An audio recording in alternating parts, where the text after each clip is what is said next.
When asking for referrals, there's a way to do so that will greatly increase the odds of your successfully receiving them. And that's what we'll look at now. With your Endless Referrals Action Tip, I'm Bob Berg. So now that you know from the previous video how not to ask for referrals, let's look at how to do it correctly and for much better results. You saw that asking in too general a way, beginning with who do you know who or do you know anybody who, will most likely result in there not being able to think of anyone at all. So let's go the exact opposite route.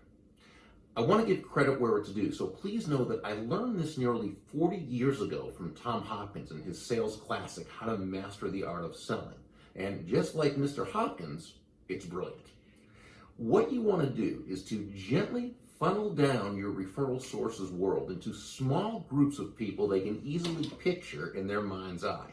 You're going to make it easy for them to succeed. You're speaking with Gary. You know he's an avid golfer. He's out there every weekend. You ask, Gary, do you typically play with different people or with the same foursome? Oh, same people every time. Manny Garcia, Carol Robinette, Pat Mahoney. The four of us have been golfing buddies for years. He just named 3 people. Now, you might ask, Gary, has Manny, Carol, or Pat ever mentioned meeting or an interest in, or do you feel that Manny, Carol, or Pat would be open to, again, that part more pertains to your specific product or service. The key is that you helped him to easily picture 3 people in his sphere of influence. Now, he might answer with all 3, with 2 of them, 1 of them, or none of them. That's fine. The key is you've created the environment for him to succeed and to feel good about that. Now let's move to a different frame. Gary's a member of his Rotary Club.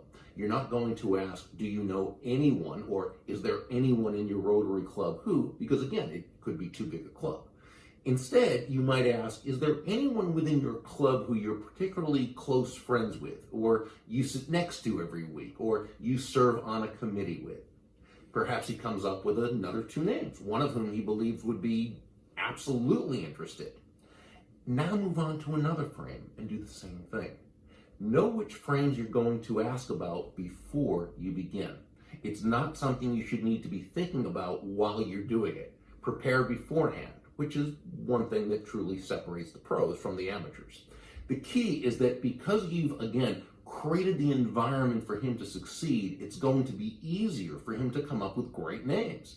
And because he's relaxed, experiencing success, and having fun, his memory is working really well. And one name will most likely cause him to associate that with other names that he'll come up with as well.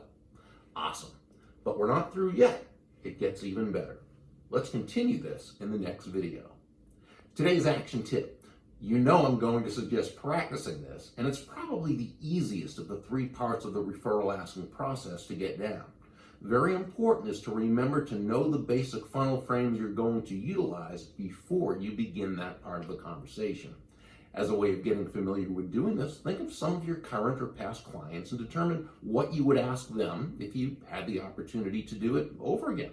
And depending upon the situation, you probably will have that opportunity. I'm Bob Berg, wishing you endless referrals that go give her way. Meanwhile, visit endlessreferrals.com or just click on the link below for more information on how you can develop endless referrals for your business.